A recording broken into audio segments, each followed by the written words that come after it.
Okay, good evening, everybody. Welcome aboard.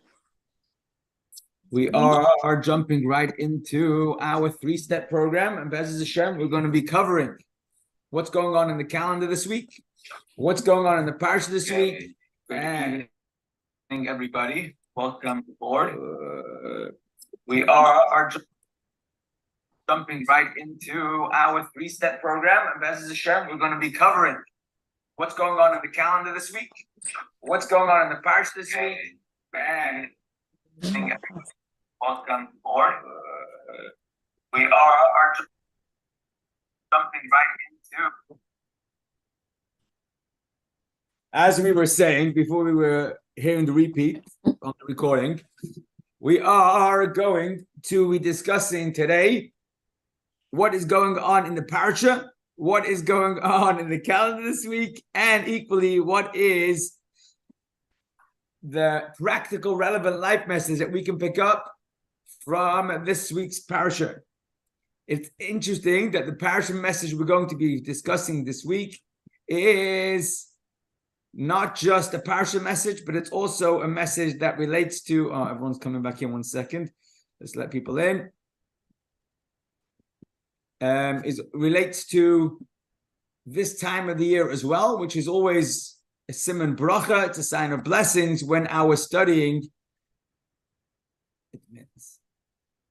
Okay. Yeah, I think we're rolling. Okay, it's a sign of bracha when our studying corresponds to the time of the year in more than one way, and of course, we're going to be talking exactly about that. So let's get right in. Thank you for waiting, and apologies for the delays. Here we are. So it is the last and final week or complete week of the month of Mar Cheshvan. And since we started Mar Cheshvan, even before, we've been talking about the importance of making every day special, especially in a time where there's not many Yomim Tovim. It's not like we've got highlights every week.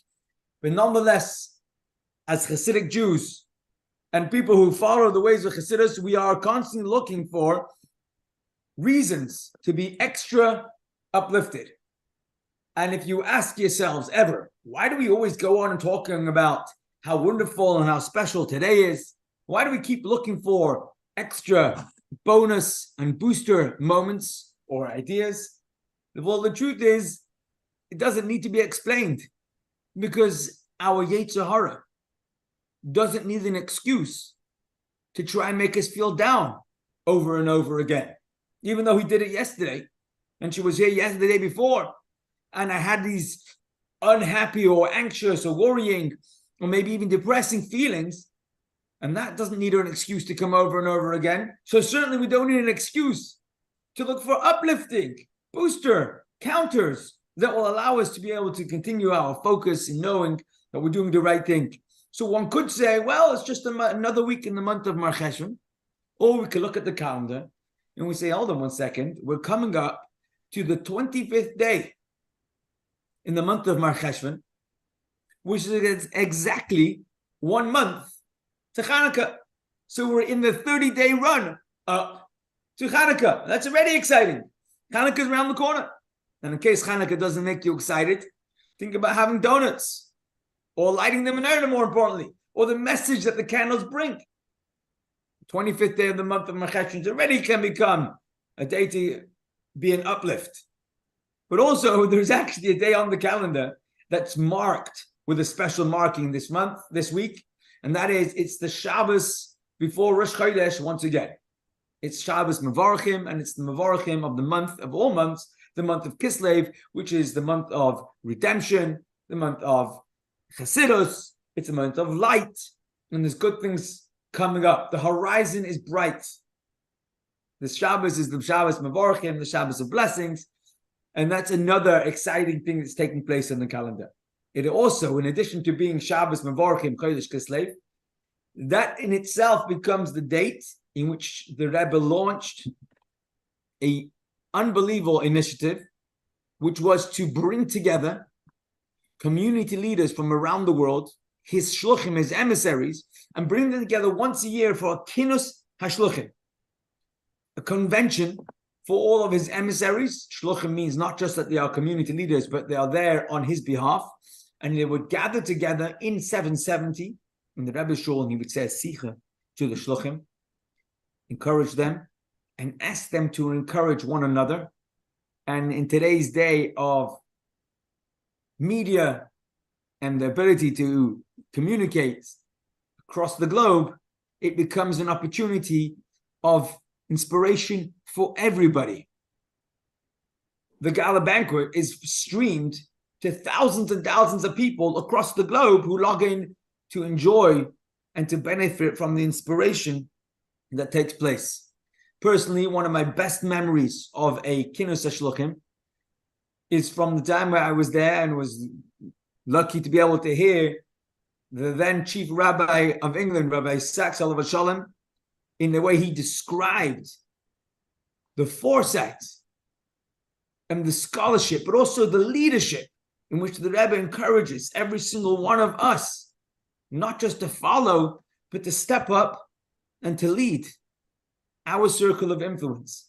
And he described how the Rebbe did that for him. And of course, he's just one example. But the message is that we are in a time now where it's not just Shabbos Mevarchim, it's not just the starting of the month of Kislev, it's also a time where we have to say to ourselves, every excuse that exists, and there are many, to make me justifiably feel down or not feel up, has to be put to one side and dealt with in the right moment, in the right way, and be acknowledged and worked through. But right now, we need to choose to be shluchim. We need to choose to be proactive, to be influencers, instead of waiting to be influenced. And when we do that, that itself will bring the goodness that it's supposed to bring. So what's going on in the calendar this week? Of course, it's Chayei is this month. It's the lead up to Hanukkah. But more importantly, it's the Shabbos Mevarchim. In Shul, they'll be making the bracha. And right after Shabbos Mevarchim, or in addition to Shabbos Mevarchim, it's also the kinos, the gathering. And that is, welcome. It's the gathering of shluchim and the messaging that brings of encouragement to one another. So, that's what's going on in the calendar. Let's talk a little bit about what's going on in the Parshah. And the Parshah this week is one of those fascinating parshas, and the Sicha, just listen, the Parshah this week also is one of those fascinating times where the Rebbe would often talk about the name of the Parshah. Already gives us a window into what the Parshah is talking about. And the name of the Parshah is Parshas Chayei Sarah, the life of Sarah. And of course, the obvious question is asked right away. If you say this is the Parshah, the life of Sarah, the opening verse tells us that Sarah lived for X amount of years, 127 years, and passed away. So why would you call the name of the Parshah the life of Sarah if it's the Parshah that describes her passing? And of course, the Sichas tell us right then and there that the life a person lives doesn't just become the total of what they achieved and acquired and have to show for themselves in a physical sense. It's the impact that they make that is their real life.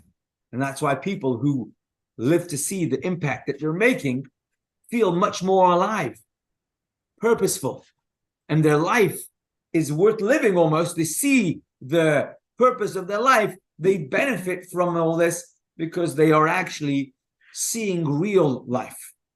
And Sarah Imenu's life was all about her son, Yitzchak. And because the bulk of this week's Parsha describes how Yitzchak rose and became successful, that is the life of Sarah. Tremendous insight to what it means to be alive. And hopefully we are alive today, each one of us.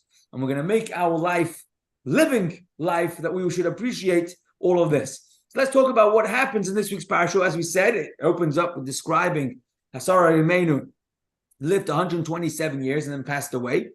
And at that time, Avram Avinu, who just lost his wife, mourns for Sarah, but he gets up and he knows that he has to look after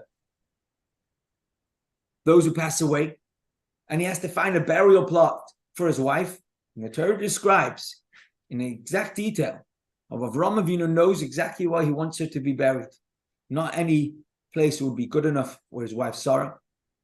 He looks for a place, and he goes to the place of Chayei, the Bnei Chayei, and there he asks specifically for a particular plot of land, which turns out to be owned by Ephron, and he wants that particular place. And of course, they offer Avraham Avinu, famous, righteous individual, the rabbi of the whole world, chief of all chiefs.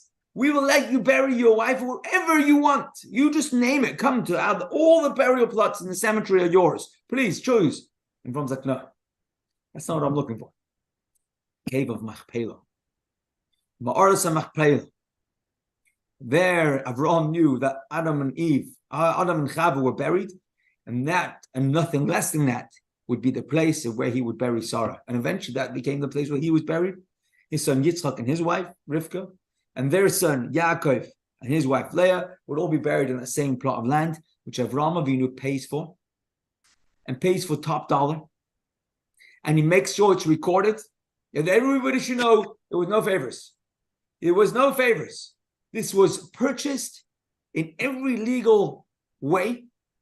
And until this very day, we know that Ma'aras HaMachpelah belongs to us because Hashem says so and because it's recorded in the Torah so.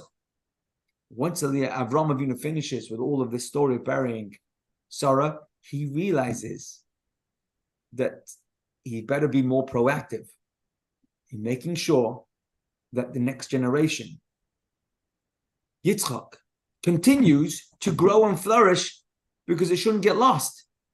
His son was almost killed last week in the Akedah story. Sarah, the mother, his wife, just passed away, and Yitzchak and Avraham goes into full overdrive. Let's find Yitzchak a wife. And this becomes the story of the first shidduch recorded in history, where Avraham Avinu sends the shadchan, matchmaker, make him a match. Who's he going to find? And Eliezer has very specific instructions of who and what would make a fitting wife for his master's son, Yitzchak. And he goes out there with all the wealth and access to all the funds. Because when it comes to setting up the next generation, the education is top, and the care and the detail of every single part of Yitzchak's life is worth every penny that Avraham owns. And there if he goes, Yitzchak stays behind, and Eliezer travels very far. He's traveling back to where Avraham Avinu's blood relatives live. And there he's going to find a wife for Yitzchak. And Eliezer famously makes a little deal with Hashem. He says, Hashem, I don't know who the right girl is. I'm new here. I'm just shown up. Although he had miracles along the whole way. He says to Hashem, my master's son needs somebody. He wasn't looking for the looks. He wasn't looking for fame. He was looking for somebody who had the traits that would match the values of Avraham and therefore Yitzchak also.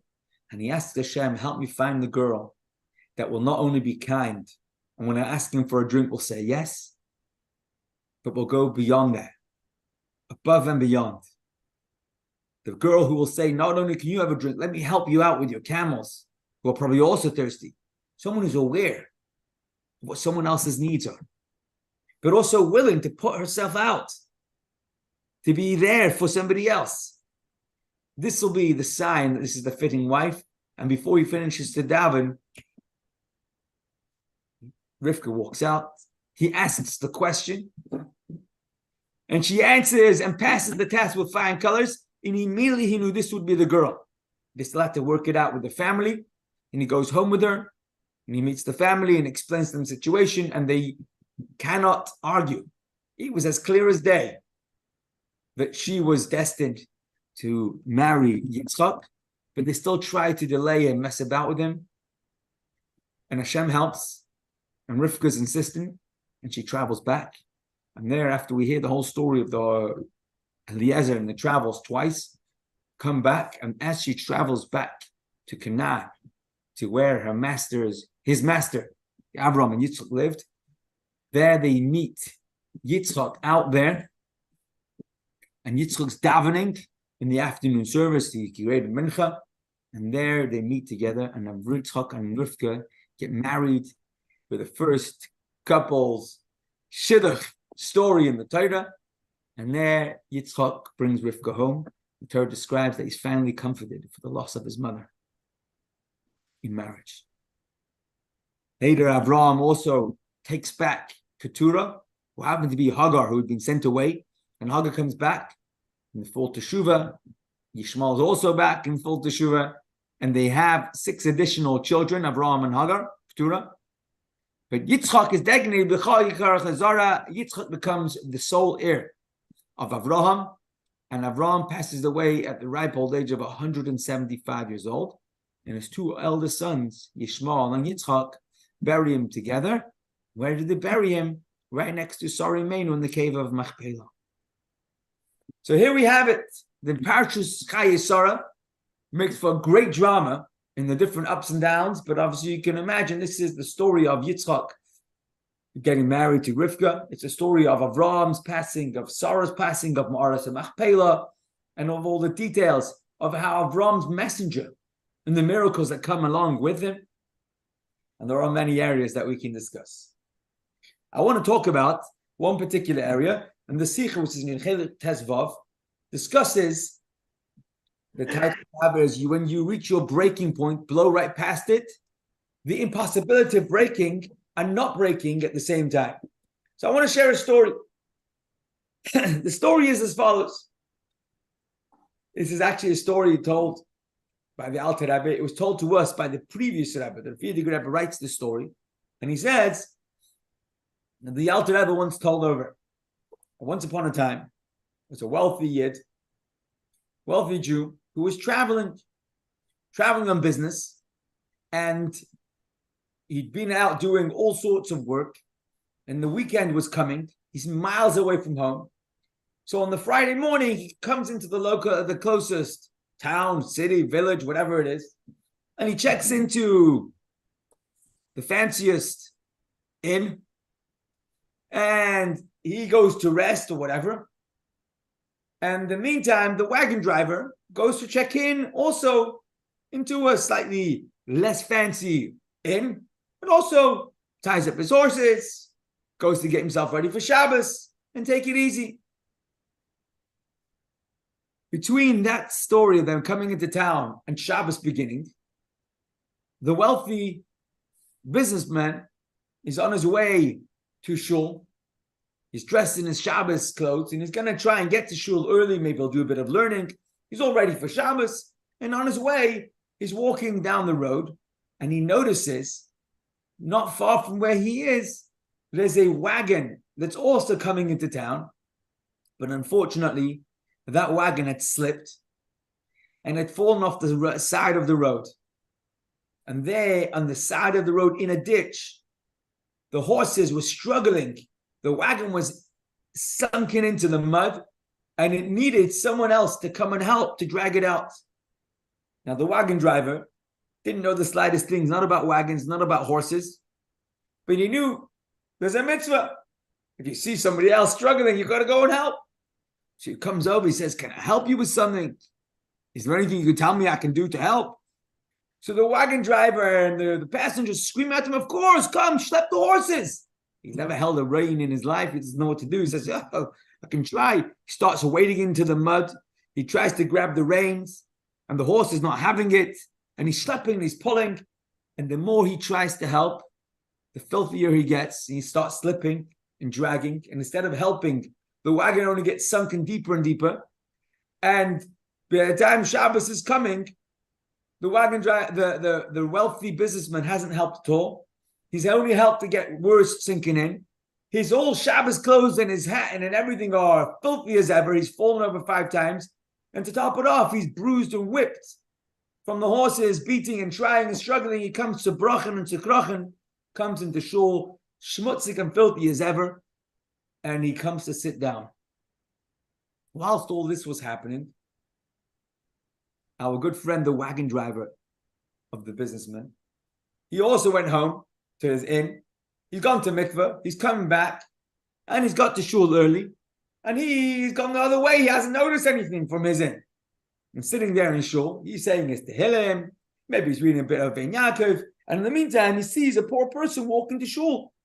Doesn't look like he's got a home to go to. He looks quite hungry. He says to the fellow, where are you going for Shabbos tonight? Come with me. Thank you so much. Thank you so much. The next poor person walks in. Also, come to me. By the time it's time for Mariv, he's invited 10 people to come to his inn, and he has to spend Shabbos with them. He's feeling on top of the world, his golden heart. Feels so excited he's going to be able to help people. But the custom was, after Mariv, the Gabba, the warden shul, would make sure that everyone has a place to eat. And he would usually match up the different poor people with some of the wealthy hosts that love to have guests. But that week, every time he went over to one of the paupers in shul, would you like to find me a place to eat? No, we've been invited already. We've already been invited. And nobody needs any place to eat. Strange. And as this poor wagon driver is walking home with 10 guests in tow, all the wealthy people in town have nobody to take home. But you can imagine this wagon driver didn't have that much food himself. His 2 cans of tuna and a few packets of crackers didn't feed the 10 guests he brought home very well. And by the time they left his hotel room, they were almost as hungry as they came. Says the Alter Rebbe, these 2 souls, the soul of the wagon driver and the soul of the wealthy businessman, each had their own mission. But he called them like neshamas hatoyos. They got mixed up. The wagon driver, who didn't know much about feeding people with food that he doesn't have, knew everything about helping the wagon out. And instead of inviting people home, he should have allowed those people with means to be able to take them home so that they could go home hungry, fed. But equally, the wealthy businessman who knew he doesn't know much about dragging wagons out of the side should have had the foresight to pay somebody or to go and call his own wagon driver to come and help them out instead of getting himself filthy and not helping. And each one had done the effort and the mission of somebody else. And the Friedrich Rebbe said it's a blessing for us to know what our life mission is. Not only is it a blessing for us to know, it's important for us to bear in mind that when we have a situation, knowing what our personal calling in life is, will allow us to deal with each situation in the best possible way. And very often, the circumstances of the challenge, the circumstances of the question itself has within it the answer. Sometimes we need help to discover it, and it's not obvious at the moment. But generally, that's how it works. Understanding the circumstances well gives us the window into appreciating what is needed. For example, 2 people might be going through what seems to be a very similar struggle.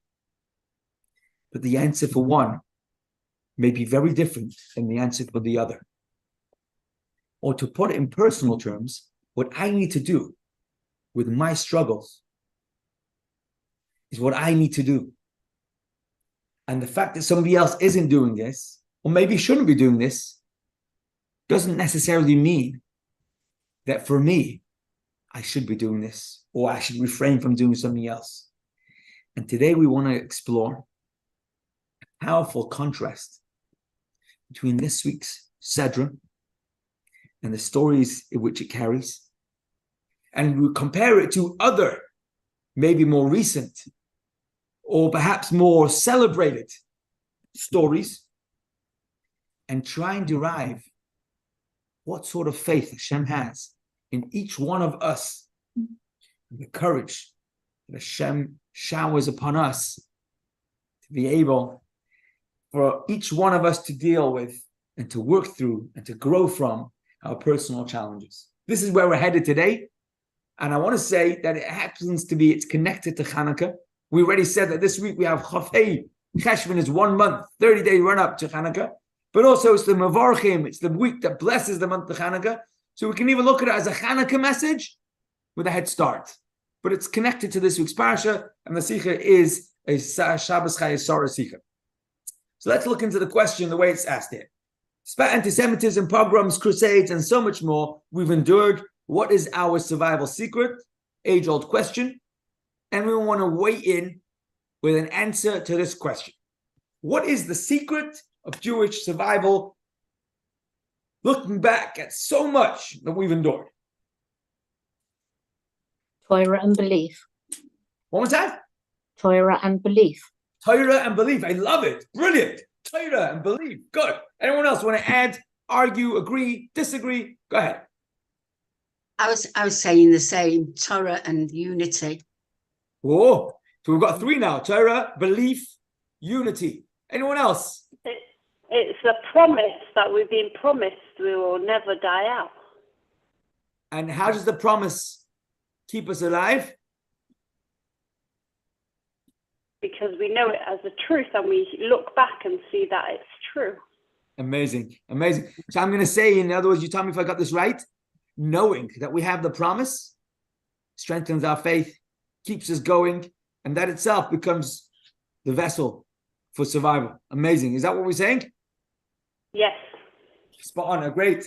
And I'm going to, you just jigged my memory, but on Seder night, we sing V'hi Sha'amda, that not only does it give us the faith, but actually that becomes the miracle. Hashem creates miracles to make sure that we stick around because he promised that he would. So besides what you've just said, which is spot on, our fourth thing, we know we have Torah, we have faith, we have unity, we have the knowledge that we have a promise. And I'd like to suggest also the promise itself means that Hashem orchestrates things to make sure that we stick around. Yes. So we have quite a few ideas of Jewish survival. And what we would like to do here is just do a bit of contrasting.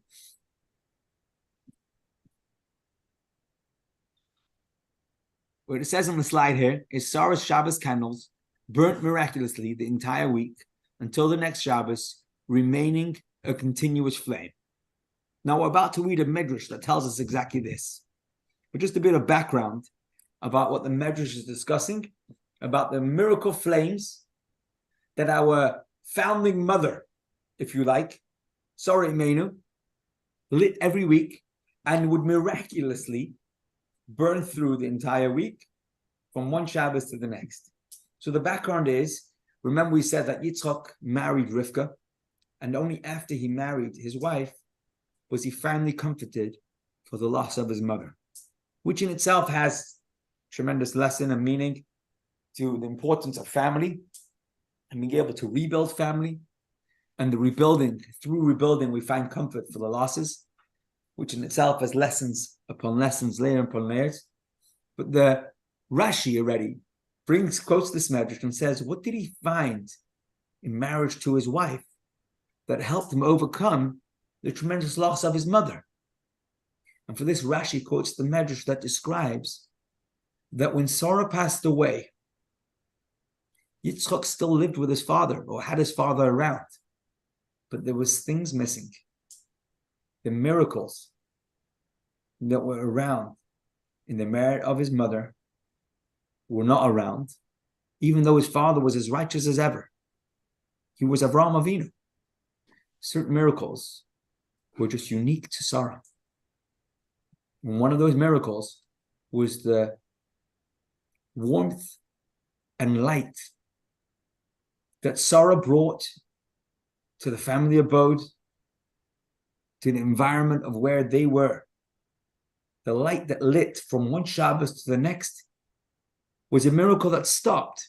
Even though Avraham was there, I'm sure Avraham would have lit the lights, but it wouldn't have carried the miracle of the Yiddish Mama, Sarah Imeinu. And this Yitzchak found in marriage, because Rivka's light had exactly the same miracle and brought the same warmth and light to the family home. And this is where Yitzchak found comfort. Let's read it inside. So long as Sarah was alive, her candles would burn from Friday evening to the next Friday evening. Says the Medrash, upon her passing, this miraculous flame was extinguished. When Rivka arrived, the supernatural flame reappeared. And there you have it. Rivka's miracle warmth was the same miracle as Sarah. And this is how Yitzchak found comfort. What we have here is obviously a message in what the power of the warmth of a Yiddish Shemama has, and that Yitzchak noticed it and couldn't find comfort until it was brought back. But also we find that there's a miracle here of light enduring through darkness, but I'm going to add the words through extended periods of darkness. Because sometimes the darkness doesn't end instantaneously. And it's not like you switch on the light switch and all of a sudden the darkness disappeared. We need the light to continue shining for an extended period of time because the darkness endures for an extended period of time. And there you have it. She would light her candles Friday night, and then Shabbos, and Sunday, and Monday, and Tuesday, and Wednesday, and Thursday, and Friday, the light would still endure. Extended period of time. Miraculous. But it's there in history. Equally, we have a similar story, which we just read in last week's Haftarah, so it's fresh in our minds, of another sort of miracle, of where oil for lighting all of a sudden miraculously extended way past the natural amount that it would usually last, and miraculously it continued more and more.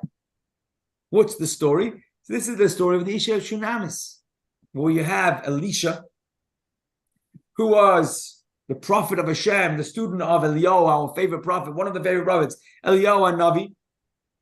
And Elijah's student was Elisha. And Elisha would travel.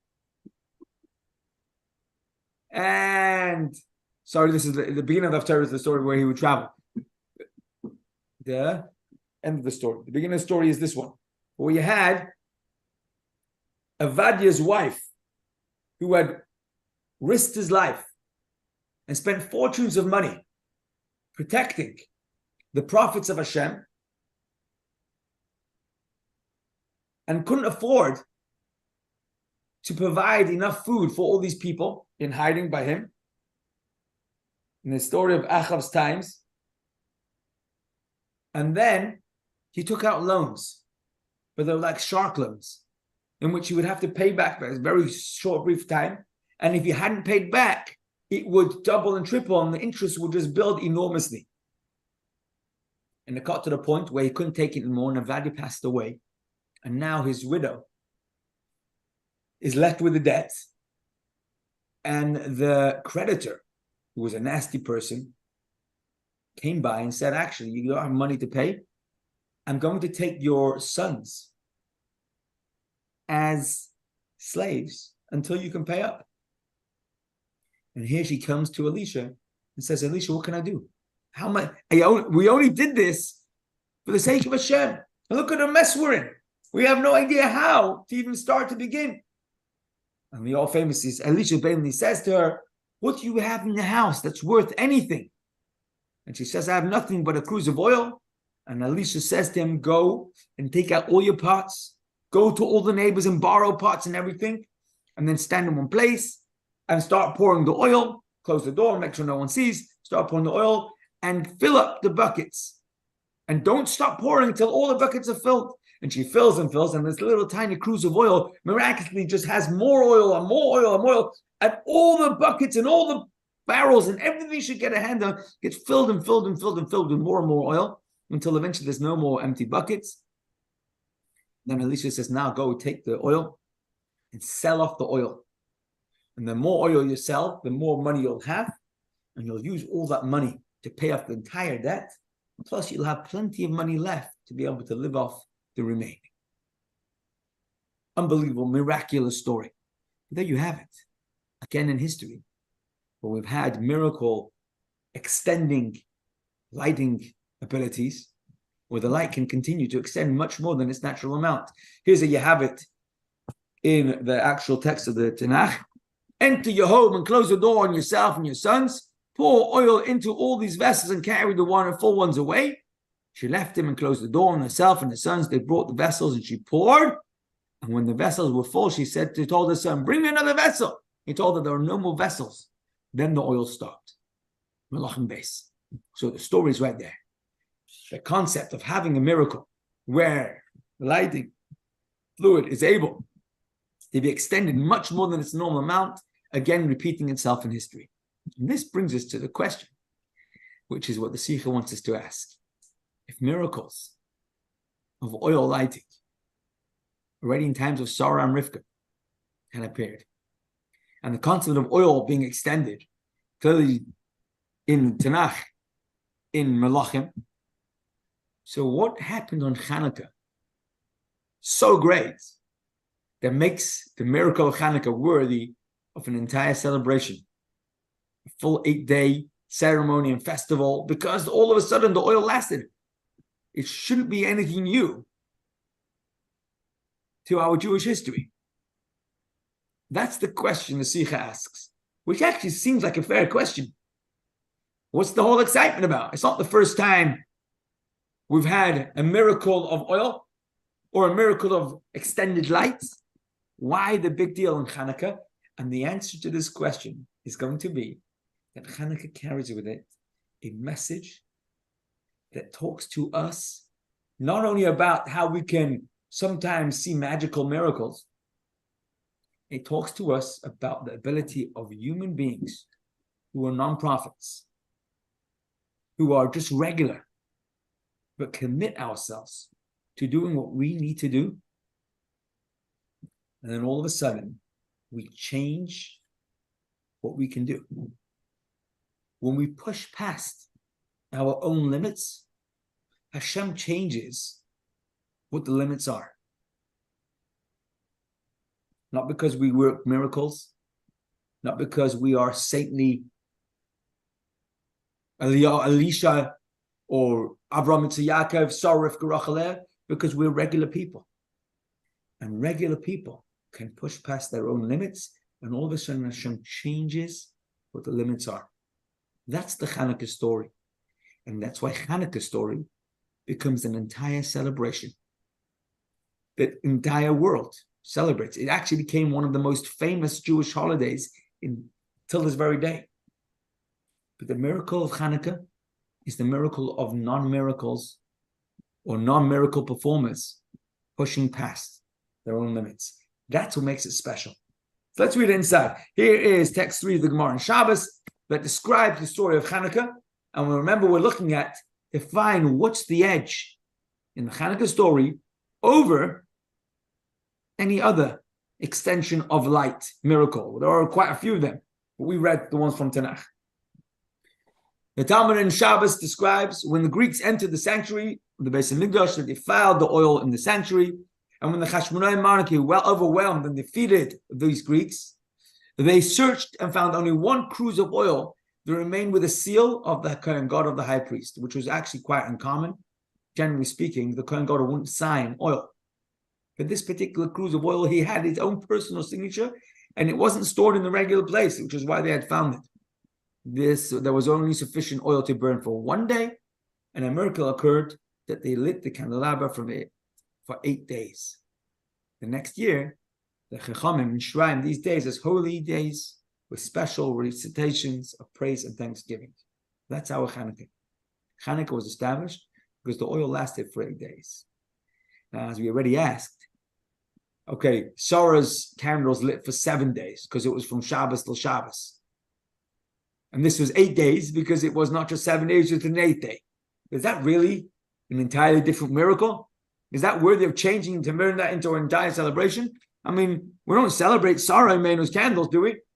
We don't celebrate Rivka's candles or Elisha's oil. For some reason, the Hanukkah story creates a whole Yom Tov out of it. So we're going to focus on the 8th day. The 8th day. Because it's not just about whether it's 7 days or 8 days. But there's a very famous question It's known as the Beis Yosef's question, which everyone asks. And there are hundreds and hundreds of different ways of interpreting and explaining how the answer is. And he basically asks the question, if you have oil in one jug of oil enough to last one day, and it lasts for 8 days, how many of those 8 days are miraculous? If there's enough oil to last for one day, and it lasts for 8 days, how many of those days are miraculous? It would seem the obvious answer would be only 7. And therefore, Beis Yosef famously asks, why do we have 8 days of Hanukkah? One of them is non-miraculous. One of them is just regular. So there are many different answers, as we said. Different people do things. Beis Yosef famously puts down 2 answers. Well, he puts down a few, but one of the answers he puts down is option 1. The oil was divided into equal parts. 1/8 of the oil was poured into the menorah each night, and miraculously, every night, 1/8 of the oil lasted an entire night. So then, every night, there were 8 separate miracles, because each night, the oil that should have only lasted an 1/8 of the night lasted an entire night. Okay, fine answer, I like it. Option 2, another answer, says the Beis Yosef. They poured all of the oil into the menorah each night. But each night, the menorah oil didn't burn. It remained as full as before. In other words, the light of the menorah burnt without oil. So how many nights was the oil left? Every night. Every night, they were able to fill up the menorah again. 8 separate miracles, says the Beis Yosef. Okay. Let's read it inside. They divided the oil in the cruse into 8 equal parts and poured 1/8 of the oil into the candelabra each night. And another possibility is that they poured all the oil into the candelabras each night. The cruse remained full as before. The Sikha makes a point of saying that although these are great answers, they are halachically problematic. What's the problem? Says the Sikha, our mitzvahs are to be born through physical means. The oil had to be natural. And if this is some sort of miracle oil, that you pour the oil in and it doesn't burn, well, then it's not natural oil. It's not shemen zayis. It's not oil that comes from an olive. It's oil that comes from a miracle. And therefore, it's not kosher. If it was the oil from that cruse, from that jug, then fine. But if it was oil from some sort of, not magic, obviously, because that's forbidden, but from some sort of miracle, is that halachically kosher? Equally, the idea of only filling up 1/8 of the candelabra is, again, halachically problematic, because the halacha is we must fill in each night. We got to fill up the menorah with oil in complete measures. So, problematic halachically. And this brings the Sikha to a tremendous innovation. Now, I don't know much about quantum physics or quantum mechanics, but apparently, this is one of the areas that we see in the world as we know it, in scientific reality, where nimna hanimnois, the oxymoron actually happens. The impossible, not only possible, it actually happens.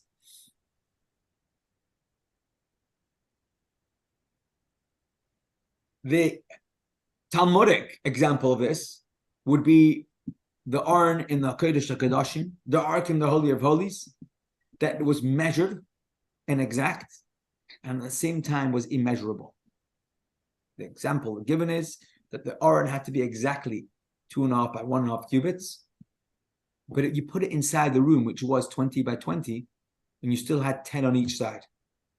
So if you measured the Ark itself, it was a defined measurement, specific.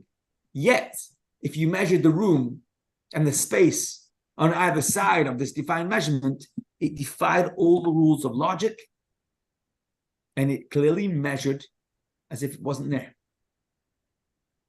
It was the impossible happening. Where's this quote from? Here we go. Space.com, in case you're interested. Is it a wave or is it a particle? It seems like a very simple question. Waves are very distinct phenomena in our universe, as our particles. And we have different sets of mathematics to describe each of them.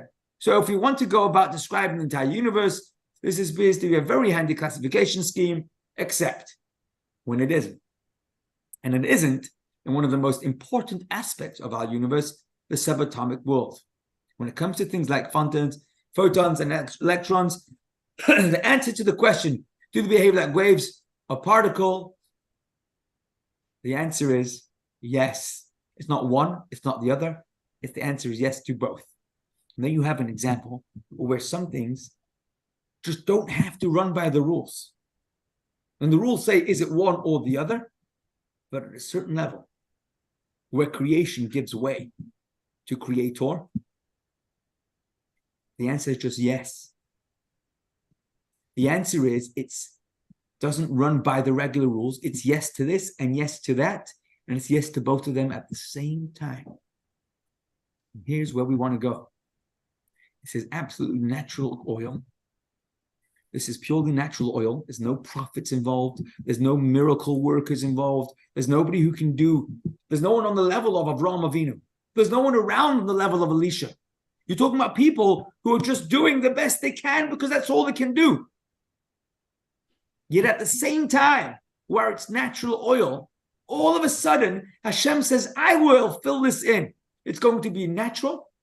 And at the same time, it's going to work as if it's a miracle. Doesn't seem like it could work. Because you're doing the best you can, it's going to work. And Hashem is going to make it work. And this is a whole new definition of what miracle is. Not like Avraham Avinu and Sari Menu, who had access to all sorts of great lofty spiritual revelations. Elisha, who was able to make miracles happen at somebody else's house. Are you talking about in times of the Chashmonaim? The Maccabees? The Maccabees were just a very, very dedicated bunch who decided that they cannot accept. They cannot go down quietly. They must do everything they can and nothing less. And here Hashem rewards them that their natural choices have supernatural results. And that is not a miracle oil that wouldn't be kosher for a menorah. This is natural oil. And at the same time, it's supernatural. And you say to, well, that doesn't make sense. Is it natural or is it miraculous? And the answer is yes, it doesn't make sense. And yes, it's natural. And yes, it's also miraculous at the same time.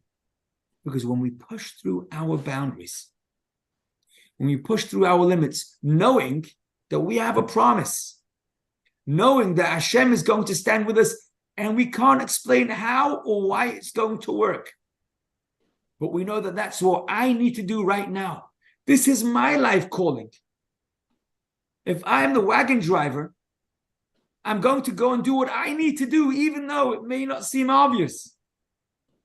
If I'm going to be a Maccabee, I cannot explain how we'll be able to come back to the Beis Hamikdash. I cannot explain how we'll be able to survive this one, but I insist. I insist to myself, and I forge on forward. The answer is going to be yes. So, if the question is it possible that the flame consumed the oil, and yet the oil remained unconsumed? This is the Hanukkah miracle. The Hanukkah miracle was a quantum miracle, where the flames both burnt naturally, consumed the fuel, and at the same time preserved the oil for the next day. It was like the story of the ark's simultaneous presence and absence in space. This is the miracle of Hanukkah, that it was orchestrated not by miracle workers. There was no prophets in the Hanukkah story. No one told them, don't worry, go this way, you'll be okay. Go that way, be the other way. They fought bloody battles. And they fought hard. But they insisted, doing everything that they could, because there was no other way to be able to serve Hashem properly. And therefore, says the Sikha, rather than the oil being consumed and miraculously replenished, we suggest that the oil was consumed and remained intact simultaneously. This entails a miracle of opposites, not just a miracle where we ignore nature, but whilst in this world, whilst living life like everybody else does, we insist and doing the right thing. And within the right thing in normal life, we all of a sudden start to see doors open up, limits pushed back, and we are able and capable, successful, doing the things we can't do. Natural flame or candlelight must consume its fuel, and the Hanukkah lights did just that. Yet, the volume of oil was not diminished in the least. It was combustion and non-combustion simultaneously. This is the miracle of Hanukkah that makes it worthy of having an entire celebration. It actually fits into the words of Rabbi Yosef Karo, the Beis Yosef, where he writes, Inami, another option, they poured oil into the candelabra on the first night. The candles burnt all night, yet in the morning they found that the candelabra's cups were very full. It was natural, and at the same time, had supernatural results. And this is important. To understand why the Jews were deserving this unique miracle also gives us one last window. We have a few minutes left, and I'd like to explain what was the cause of this miracle. What was the secret of being able to find miraculous results in a non-miraculous situation? What was the catalyst? What was the merit?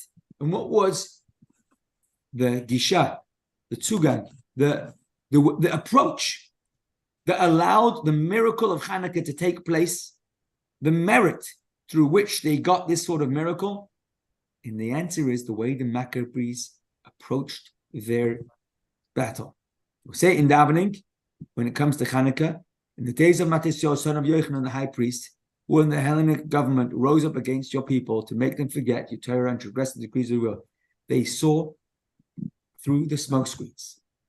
They saw that their battle wasn't the regular kind of battle like they had in Egypt, where Hashem says, I will fight for you. Hashem says, follow Moshe. You don't have to raise a finger, and I'll sort it out for you.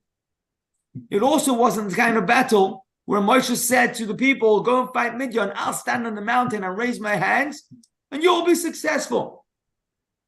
This was a Hanukkah battle. They didn't know who to turn to. They felt like they were all alone. If only we had a prophet or a king of a leader. They were fighting a natural war, almost like any other nation would. But at this time, when they had exactly this sort of setup, this is when they said, if we don't do it, who will? Where's it gone? The 5 sons of Matisyahu went to Mitzpah and Gilad. They fasted, sat in ashes, prayed to Hashem of heaven for mercy. Then a good plan came to their minds. Shortly thereafter, the 5 sons of Matisyahu attacked the pagan forces, inflicting severe losses upon them. The God of heaven delivered into their hands all the swordsmen and archers, army officers and high officials. None of these survived. The survivors were compelled to seek refuge in the coastal cities.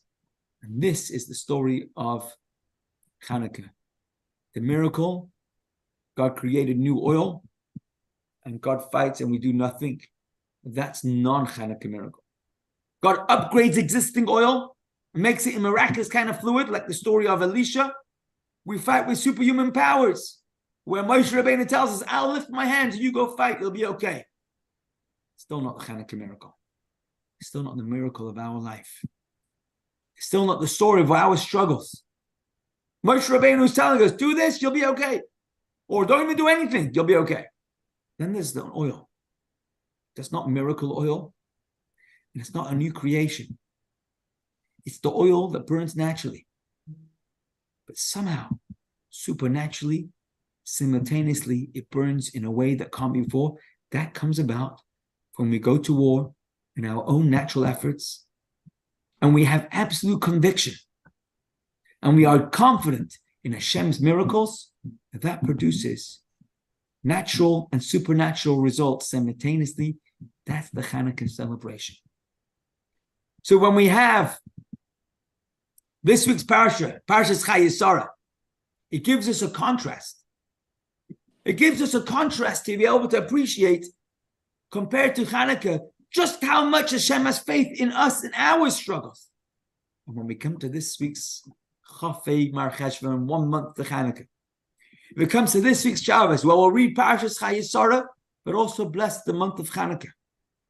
We'll remind ourselves that the secret to our survival isn't just that we had great miracles throughout our history, but we are that miracle. We are that miracle. We don't have the clarity of Avraham Avinu, of Elisha, but we do have the fortitude of what they have given us, the gift of being able to be confident, powerful, neshamas in this world. The oxymoron of having a piece of God walking planet Earth with all the trials and tribulations that it brings from within and from without. And that confidence that the neshama carries is what creates the miracle that's a non-miracle with miraculous results. It's normal. It's regular life. I don't have some sort of magic wand. If only I did. If only I had the Rebbe telling me personally, if I had Moshe Rabbeinu, if David HaMelech was here to wage the battles that we have. But we know that when we choose to be b'simcha, when we choose to do an extra tehillim, when we choose to go through today's schedule with an upheld head held high, knowing that we are doing what Hashem wants me to do in my calling right now, then absolutely we'll succeed. I want to end up with a short story I just heard from Rabbi Patil. He has some of his congregants, some of his friends in New York, and said to Rabbi Patil, you have friends in Israel. They're willing, they're volunteering to go to Eretz Yisrael, give them a gun, and they will personally go out to the front lines and stay there until the very end, regardless of what happens to them.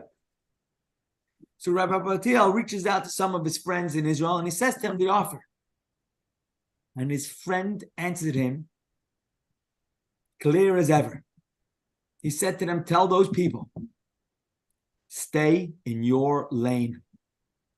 Stay in your lane. Everyone, every single one of humanity, certainly every year, has been called up today, called up 4 weeks ago, called up from birth.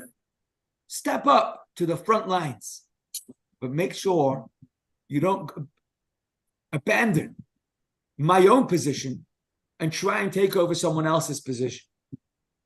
My calling in life is to be the best me I can be today. And when I do, the non-miraculous me will discover the limits are not limits, and the non-miraculous has miraculous results. Hashem should give us the koyach, the simcha, the opportunities, and of course the news that we're all waiting to hear, the sound of the big shofar. And in the meantime, we should have the clarity and the passion to keep on going. What we need to do is see a toikef with all the greatest fans, and it should be a Yeshua and a bracha to everybody he needs, and it should be a special refuah shlema to shalom atisyo and teva to all you. And thank you very much for joining. Next week we're going to be skipping a week in honor of the Kinus HaShluchim, but we look forward to seeing you in 2 weeks' time in Yerushalayim Ir HaKodesh. Thank you.